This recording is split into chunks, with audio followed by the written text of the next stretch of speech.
নমস্কার, আমি চন্দ্রা। আমার এই চ্যানেলটির নাম গল্প পাঠে মৌ। আজকে পাঠ করছি শ্রী আশুতোষ মুখোপাধ্যায়ের কাল তুমি আলেয়া।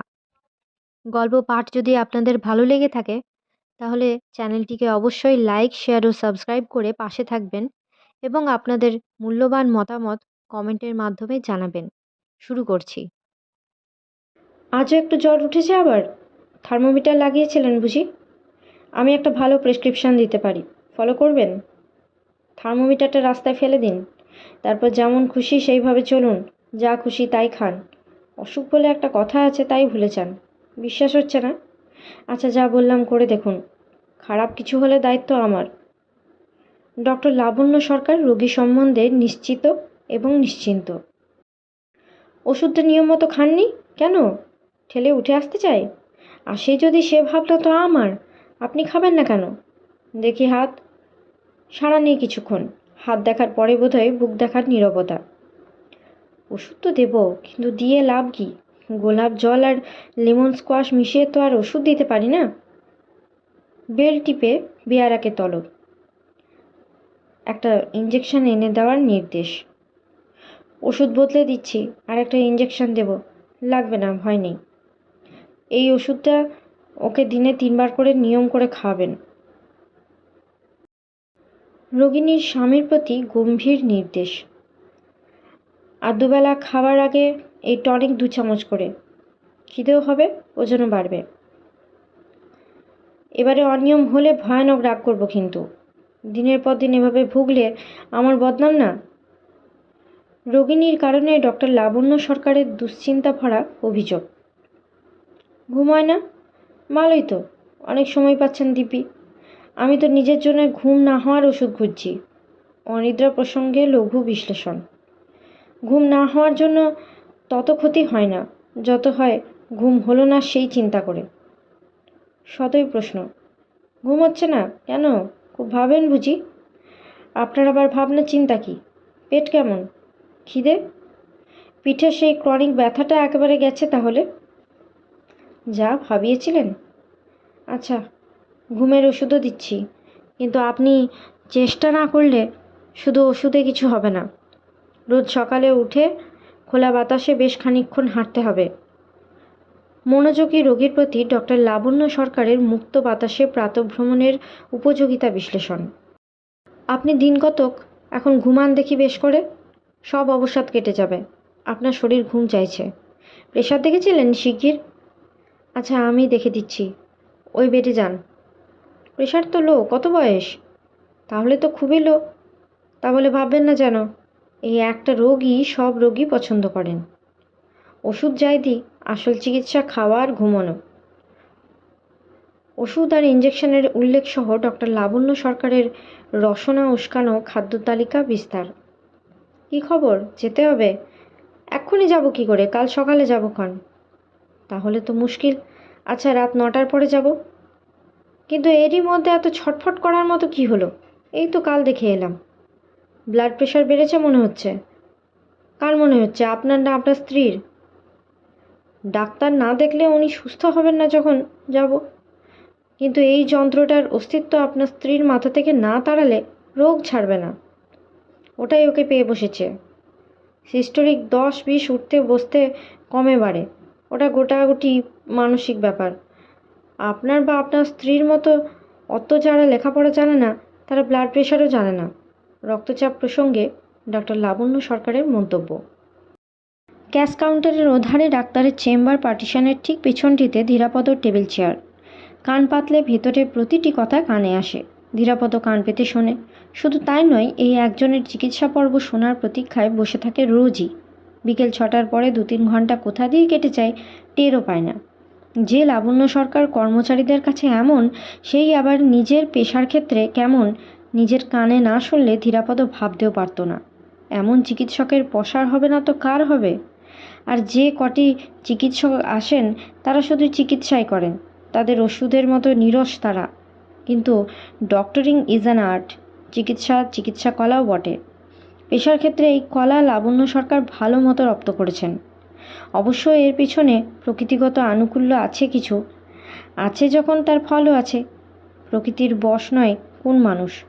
লাবণ্য সরকারের ওষুধে রোগ না ছাড়লে কথায় ছাড়ে, কথায় না ছাড়লে হাসিতে ছাড়ে। ছাড়ুক না ছাড়ুক, এই চিকিৎসা কলাকুশলিনীর হাতে রোগী হতে সাধ যায়। এইখানে বসে বসে আরেকটা আবিষ্কার করেছে ধীরাপদ। যার যার অল্প স্বল্প রোগের প্রতি রোগীর বেশ একটা মমতা আছে। শোক লালন করতে দেখেছে, এখানে এসে রোগ লালন করতে দেখল। নিজের অস্তিত্ব সম্বন্ধে সদয় মর্যাদা লাভে বঞ্চিত মনে হলে ভদ্রগোছের ছোটোখাটো একটা রোগ সংগ্রহ করে দেখো, মর্যাদা পাবে। তুমি যে ঘটা করে বিরাজ করছো সেই তুষ্টি উপলব্ধি করানোর দোসর পাবে। লাবণ্য সরকার সেদিক থেকে অন্তরঙ্গ দোসর। প্রত্যেককে সে বিভিন্নভাবে মর্যাদা দিতে জানে, প্রত্যেকের জন্য বিভিন্নভাবে উতলা হতে জানে। সাধারণ চিকিৎসাক্ষেত্রে এ যে কম জানা নয়, সেটা ধীরাপদ এরই মধ্যে উপলব্ধি করেছে। এই 2-3 ঘন্টা বাদ দিলে সারাক্ষণ ক্লান্তি, কাজ নেই বললেই চলে।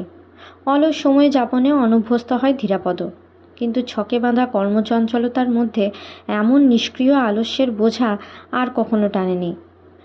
না চলে চোখ, না মন। সেকেন্ড গুণে, মিনিট গুণে, ঘন্টা পার করার মতো।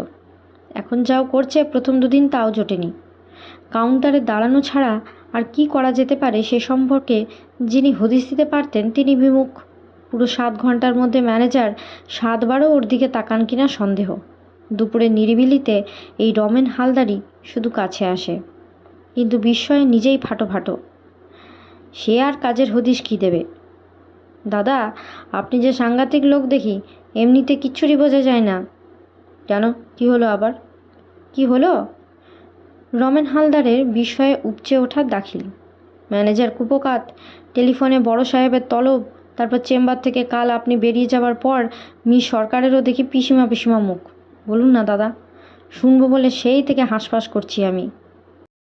ওর কৌতূহল জিয়ে রেখেই ধীরাপদ কাজের কথায় আসতে চেষ্টা করেছিল। এখানকার সব কাজকর্ম বুঝিয়ে দেবার জন্য পাছে তোমাকে চেয়ে বসি, সেই রাগে অমন মুখ করেছিলেন বোধহয়। ছেলেটার বড় বড় 2 চোখ মুখের উপরে এক চক্কর ঘুরে শেষে থেমেছিল। যাহ, আপনি ঠাট্টা করছেন। সলজ্জ হাসি, কিন্তু এখানে কাজকর্ম বোঝার কী আবার আছে? বলো তো দেখি কী আছে। দাঁড়িয়ে দাঁড়িয়ে ওষুধ বেচা ছাড়া আর কিছু নেই। নিজের দোকান হলে দেখিয়ে দিতাম কত রকম প্ল্যান করা যায়। নিজের দোকান বলেই ভাবো না। এই দোকানটাকে? এও ঠাট্টা কিনা বুঝে নিতে চেষ্টা করলো। এর 10 ভাগের 1 ভাগের কথাই ভাবতে পারি রে। তারপরে সমস্ত মুখে আলগা উত্তেজনা এক প্রস্থ।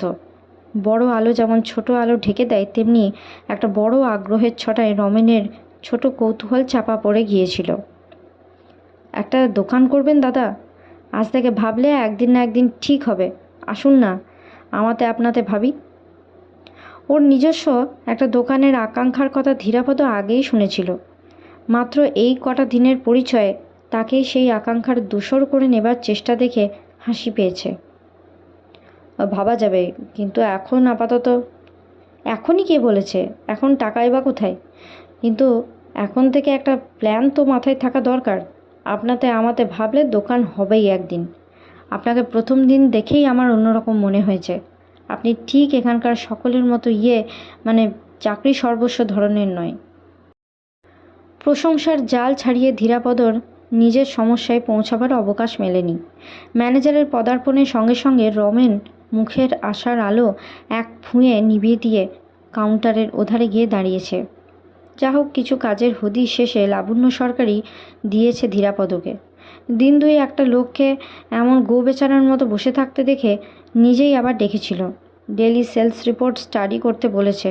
পুরনো রিপোর্ট দেখে এক একটা সিজনে বিশেষ বিশেষ কয়েকটা ওষুধের গড়পড়তা চাহিদার ওঠানামার চার্ট তৈরির নির্দেশ দিয়েছে। এছাড়া স্টক না থাকার ফলে যেসব প্রেসক্রিপশন রোজ ফেরত যাচ্ছে এখান থেকে, তারও একটা খসড়া তৈরি করতে পরামর্শ দিয়েছে। এরকম খসড়া চোখের ওপরে থাকলে স্টক সম্বন্ধে ভাবার অনেক সুবিধা হয় নাকি। আগের দিনের মতো সেদিন আর আত্মাভিমানী সুপ্ত তাড়নাটাকে মাথা চাড়া দিয়ে দেয়নি ধীরাপদ। লাবণ্য বসতে বলেনি, সেও চেয়ার টেনে বসেনি আগের দিনের মতো। দাঁড়িয়ে দাঁড়িয়ে শুনেছে, হাই তুলেছে, ঘণ্টাখানেক কাটানোর চক্ষু লজ্জা কিছুটা কাটল ভেবে মনে মনে একটু কৃতজ্ঞতাও বোধ করেছে। আবার ফিরে এসে নির্দেশ মতো কাজে মন দিতে চেষ্টা করেছে। কিন্তু কাজ করলে এই বা কতক্ষণের কাজ? 2 ঘন্টাও লাগে না। ধীরাপদ এই সঙ্গে আরও একটা কাজ আবিষ্কার করেছে। ওষুধের লিটারেচার পড়া, কোন কোন অসুখে কোন ওষুধ অব্যর্থ এই ফিরিস্তি। সূক্ষ্ম বিচারে অম্বিকা কবিরাজের কবিরাজি ওষুধের বিজ্ঞানের সঙ্গে তফাৎ নেই খুব, সূক্ষ্মতাটুকুই তফাৎ। বেশ লাগে পড়তে। এই দেহযন্ত্রটি যেন অগণিত রোগ তৈরির কারখানা বিশেষ। এত রোগ থাকতে মানুষ আবার নিরোগ হয় কেমন করে? কিন্তু তবু হাই ওঠে। 5টার পর থেকেই ঘড়ির দিকে ঘন ঘন চোখ ছোটে। এই 6টা বাজতে বাকি কত? ফুটপাত ঘেঁষে স্টেশন ওয়াগনটা এসে দাঁড়ালেই টের পাই এখন। নড়ে চড়ে ঠিকঠাক হয়ে বসে, যেন এতক্ষণে শ্রান্ত প্রতীক্ষার পর দিনের কাজ শুরু। লাবণ্য সরকার চেম্বারে ঢুকে পড়লে এক এক দিন উঠে এসে বাইরে প্রতীক্ষারত রোগীর ভিড় দেখে যায়। ভিড় যত বেশি তত খুশি। যাত্রা দেখতে এসে অপরিণত মন বড় প্রোগ্রাম দেখলে যেমন খুশি হয়। সেদিন ধীরাপদর দিনের কাজেও অপ্রত্যাশিত বৈচিত্র্যের সূচনা ঘটল একটা। সবে বিকেল 4টে তখন ম্যানেজার এসেছেন। কাউন্টারে কর্মতৎপরতার আভাস লাগেনি তখনও। জীবনী কাটানোর জন্য ধীরাপদ বাইরের দরজার কাছে দাঁড়িয়েছিল। চুপচাপ রাস্তা দেখছিল আর ভাবছিল একটু চা খেয়ে আসবে কিনা। কোথা থেকে ভুঁইফোড়ের মতো এসে ফুটপাত ঘেঁষে দাঁড়ালো কোম্পানির সেই স্টেশন ওয়াগন। লাবণ্য সরকার, যার একচ্ছত্র আরোহিণী। ড্রাইভার দরজা খুলে দিতে একটা ফাইল সহ ব্যাগ হাতে সেই নামলো। ধীরাপদকে দেখল একবার, তারপর সুষ্ঠু গাম্ভীর্যে পাশ কাটিয়ে দোকানে প্রবেশ করল। আজকের মতো গল্প পাঠ এই পর্যন্তই। নিয়ে আসবো পরবর্তী অংশ পরবর্তী ভিডিওতে। সকলে ভালো থাকবেন, সুস্থ থাকবেন এবং পাশে থাকবেন। নমস্কার।